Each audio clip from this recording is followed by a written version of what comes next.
As the summer continues and the Detroit Red Wings rebuild also continues this weekend, the last few weeks really have provided some much-needed excitement for hockey fans across the Great Lakes state with several free agents and an exciting draft from our Detroit Red Wings. Joining us now on the Michigan Megacast is MLive Red Wings beat writer Ansar Khan, once again on the Michigan Megacast. Ansar, thanks for joining us today.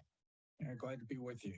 Appreciate having you on. So the last time we spoke, the Red Wings had just let go of head coach Jeff Blashill. They, of course, at this point in time have completed their head coaching search following the NHL playoffs and the Stanley Cup Finals. They announced that they were going to be hiring assistant coach Derek Lalonde from the Tampa Bay Lightning, where Steve Yzerman was, of course, the general manager before coming back to the Detroit Red Wings. Give us some insight on Derek Lalonde and what ultimately made the Red Wings front office decide on him as being the future of this team at the helm as their head coach. I think his track record, he's a first-time NHL head coach, but he has a history of winning at every level that he's been at, starting with the USHL in Green Bay. He won a championship there, actually, his first year as a head coach at any level. And then he continued that success in Toledo, the East Coast League, which is a Red Wings, the ECHL affiliate. Had a couple of strong seasons there. Moved on to Iowa, the AHL. Had some success in 2 years there. And then, of course, the last 4 years, he's been an assistant in Tampa Bay, as part of 2 Stanley Cup championship teams. So I think it was the history of winning at various levels more than anything else. He's a first-time head coach, as I said, and I think Yzerman just felt it was time to give him a look, to give him a chance to see what he could do, rather than bring in a so-called retread. There were several former NHL coaches, head coaches with much more experience that were available, but they also they definitely would have been more expensive too, and would have insisted on longer term deals. But he went the route with giving a guy his first chance. And that Tampa Bay connection has to also play a factor too, I would imagine, Ansar, because when you take over the position at the helm of a front office of a team, whether it's in the NHL or in another professional sports league, so often we hear about GMs getting their guys, getting their personnel in there, people that they believe in to be taking over these positions. How much of a factor did Yzerman's connection with the Tampa Bay Lightning, being that it was his former employer, that he was responsible for bringing in John Cooper and thereby bringing in the assistant coaching staff, including Derek Lalonde? How much of a factor did that play in to this decision by Steve Yzerman to hire Derek Lalonde as the Red Wings coach? Well, it helped in the sense that I'm sure with his connections in Tampa, he was able to gain more information about Lalonde in that respect. But he actually, even though Lalonde was hired by John Cooper, essentially, when Yzerman was a GM, Yzerman didn't really have a lot to do with that hiring. He, as a GM, of course, he had to sign off on it, but it's usually that it's the head coach's decision on who he wants as assistant coaches. And Yzerman even said at his press conference, there really wasn't much interaction between him and Lalonde. Lalonde joined the Lightning. There just isn't between assistant coaches and the GM. And plus, that was also the year that Yzerman was transitioning out of Tampa Bay, so he had relinquished the GM duties to Julian Breezeblatt, and he was just staying on as a consultant, basically. So there really wasn't much interaction. So he really doesn't know, or he didn't know before this process, a whole lot about Derek Lalonde, other than his history of previous coaching stops. Having had that connection and had those conversations that you have within the Red Wings organization, and it kind of goes back to what we had talked about after Jeff Blashill was fired and the Red Wings were beginning this coaching search. So often what you see is there's that pendulum swing between a more laid-back players coach and then goes to the other side, a more hard-nosed, my way or the highway kind of coach. We've seen that in so many situations, even within the Red Wings organization in the past, whether it be the transition into Mike Babcock taking over as the head coach of the Red Wings, or even going from Babcock to a guy like Jeff Blashill. What is Derek Lalonde's demeanor and his coaching style from your conversations with guys within the organization, especially since his hiring just a few weeks ago? Well, he's got that so-called players coach label to him. Not a whole lot different than Jeff Blashill, who by the way is a friend of his. They have some history. They're actually both, although they weren't there at the same time. At Ferris State, Lalonde was an assistant coach there for a few years. Blashill, of course, played and graduated from Ferris State and also coached there. So they have a history too. But from everything I gather, he's kind of, and like you said, you are right that oftentimes teams go from, kind of when they're making coaching changes, they'll go from like a more type of players coach to a more hard-edged coach, and then kind of flip-flop back and forth, which the Wings have done, going back from Brian Murray to Scotty Bowman to Dave Lewis to Babcock to Blashill. And you would think that they were, if the pattern continued, I think they really did want somebody with a harder edge, somebody who sort of maybe drive the players to be more demanding, tougher on them. Not to say that Blashill wasn't, because I think he really was behind the scenes, very hard on them. But I think there are quite a few similarities with Lalonde and Blashill. We're joined by Ansar Khan, MLive Red Wings beat writer, joining us on the Michigan Megacast. MLive.com/Red Wings for more information and to read Ansar's articles on everything happening with the Detroit Red Wings as they continue through this rebuild and continue through a very important offseason in Steve Yzerman's tenure as the Detroit Red Wings head coach. Last week, the NHL draft process went through in its entirety. The Red Wings in the first round selected Marco Kasper, a center from Austria. Can you tell us about this selection and this guy? Because it seemed again like the Red Wings very much felt like they got their guy in the first round and took a selection that maybe wasn't necessarily the sexiest pick, but was a good selection and a good fit for this current Red Wings makeup. Yeah, no, you're right. They're very happy. He was the guy. Number 8 that they wanted. They felt they had a pretty good chance of getting him because it was a pretty deep pool of forwards right around that 8th spot, and a lot of projections had Kasper going, if not to the Red Wings at number 8, then a little later. There weren't very many projections that had him going higher than that, but he's the guy that they had targeted for quite a while. They like his grittiness, his hockey sense. The way he goes to the net and the way he works, his drive. The biggest question mark is he didn't put up good numbers in Sweden, but he was also a 17-year-old playing against men, and so that's not uncommon.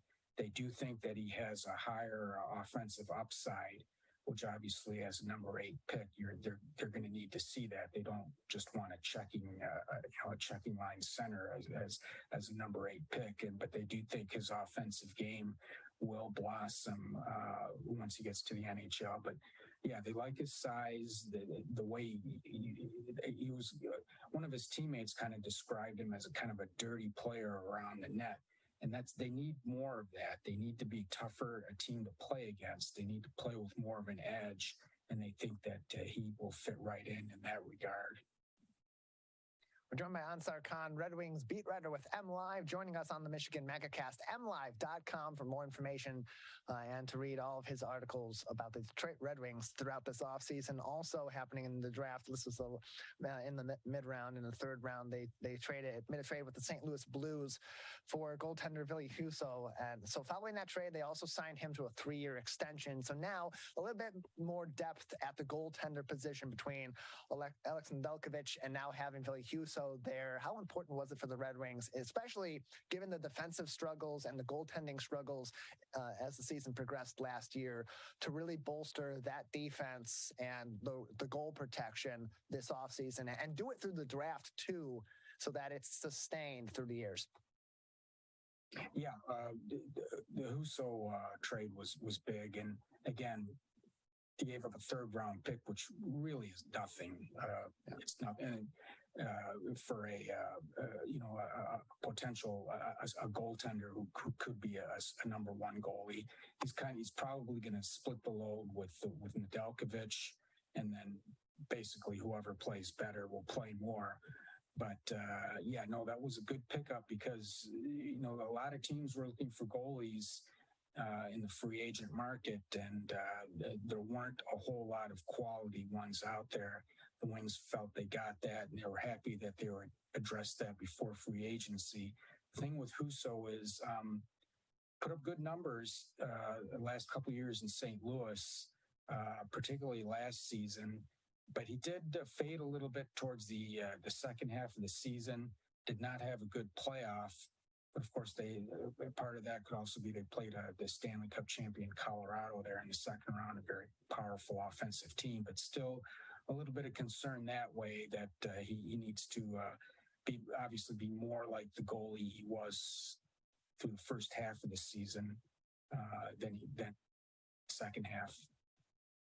Going through some of the free agency moves also, the Red Wings made a lot of moves earlier on this week as free agency began on Wednesday, signing forwards Andrew Kopp, David Perron, and Dominik Kubalik, and also defenseman Ben Chirio, as well as Olli Mata. Can we talk about why such a big haul on that day for the Red Wings and what these guys really brought to the table, especially with the Red Wings having the cap space that they had and maybe some bigger names out there that they could have also pursued? Yeah, no, they had a lot of cap space, and Yzerman was determined to use a big chunk of it. He said, going into the process that he wanted to help, the players that have been here for a little while, for a few years, guys like Larkin and Bertuzzi, wanted to surround them with better players to give them a better opportunity to succeed. And what he's done is it's a much deeper team now at every position. They didn't have that kind of depth last year. They'd get a few injuries and, they were in trouble. They had to call guys up from Grand Rapids, and it was just a very thin roster. They're much deeper now, and they addressed all the areas that they needed to. They needed a second line center.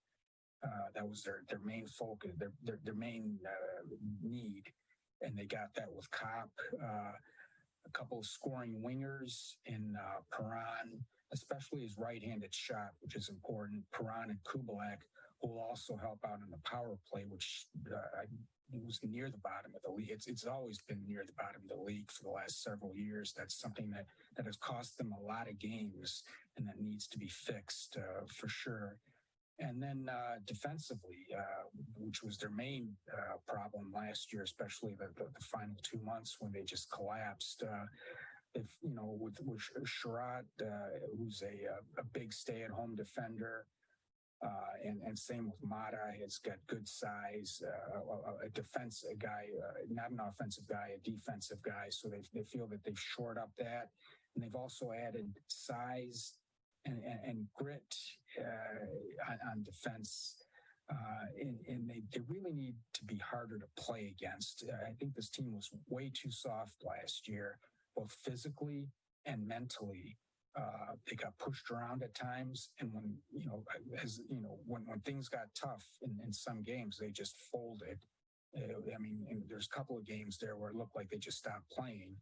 And they need that tougher mentality, and they feel like guys like Sherratt and David Perron, who likes to go to the net, another guy who's got a bit of a kind of a mean streak in him, tough to play against. They feel like they've addressed that area. And it's important to get the depth in there at this point. You've developed a lot of your young guys. You know where your young talent is going to be, and you're trying to make that next step forward in the rebuild. So you bring in some of these veteran players that better fit the identity of where you want this team to go, but also fill those really important holes, like you said, on the power play, getting that second line center, getting guys that can score the puck, that are tough, that are not going to give up as things progress, and maybe they don't progress in your favor, as this is still very much a rebuilding Red Wings team. That being said, as you're at this point in the rebuild, you can get kind of that itch going into another third year of the Yzerman experience here to make a big splash with all that cap space and go get a guy like a Johnny Gaudreau, who was, of course, with the Calgary Flames, eventually ended up signing instead with the Columbus Blue Jackets, a 7-year, $68 million contract. Did the Red Wings have interest in Gaudreau, or at least more particularly any serious interest in Gaudreau? He's an immensely talented player. It's someone that would be a decent fit for this team. Was there legitimate interest in him, and where do those conversations maybe go? No, not the least bit. Too expensive, not their primary need. A winger, basically, was as simple as that. Now, they did have interest in Nazem Kadri. As far as I know, he hasn't signed anywhere. I don't think, unless he did it today. He's still out there. Maybe he'll re-sign in Colorado, but he would have been a good pickup as a second line center, providing combination scoring and that grittiness, the tough to play against element. But of course, he would have cost a lot more, and he's a little bit older too. I think he's 31. But yeah, he was a guy that they were interested in. Not so much Gaudreau because of the cost and the term that it would have cost to get him, and plus the winger was not their primary focus. We're joined by Ansar Khan. He is the Red Wings beat writer at MLive, joining us on the Megacast. Read his articles, keep up to date on everything happening with the Red Wings, and in-depth information on this offseason and all the moves being made by Steve Yzerman and the team at the Detroit Red Wings by visiting mlive.com/Red Wings. Ansar, another minute with you before we'll say goodbye. Anything else at this time that would be important for our audience to know about what the Red Wings are working on, what their goals are now for the remainder of this offseason, and where this rebuild's going? Well, I think the next big thing for Steve Yzerman is getting Dylan Larkin signed to a long-term extension. He's entering the final year of his contract at, I believe, a $6.1 million cap hit.